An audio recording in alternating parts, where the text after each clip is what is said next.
Saudara tidak terima dengan keputusan pengadilan untuk pindah, pengguna lahan di sekitar stasiun Sidoarjo ricuh dengan polisi.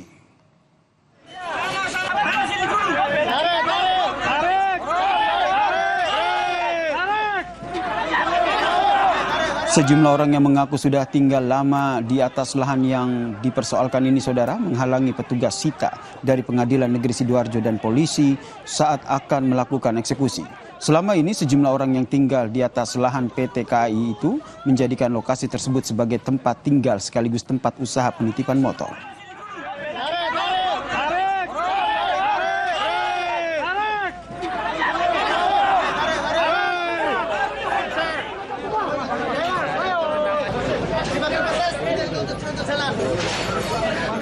Sebelum eksekusi, saudara, PT KAI sudah melakukan negosiasi dengan para penghuni untuk mengosongkan area. Meski mendapat perlawanan, eksekusi tetap dilanjutkan.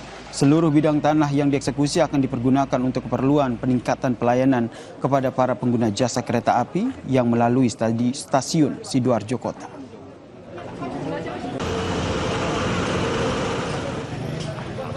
Ya, mereka sudah ditawari pada waktu mediasi, ditawari dengan putusan pengadilan seperti itu supaya segera mengosongkan, tapi sampai dengan batas waktu yang ditetapkan oleh pengadilan tidak mereka kosongkan, ya akhirnya dilaksanakan pelaksanaan eksekusi.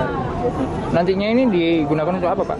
Ya, pertama semangat kami adalah mengembalikan aset negara ya. Ini aset KAI jelas-jelas ada sertifikat di sana, selama ini ditempati dan dimanfaatkan oleh orang-orang untuk kepentingan pribadi. Ya, kita kembalikan lagi sebagai fungsinya untuk kepentingan negara.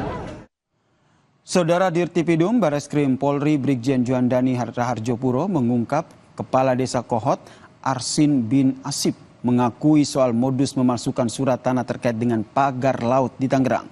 Meski demikian, polisi masih mendalami bukti untuk menetapkan tersangka.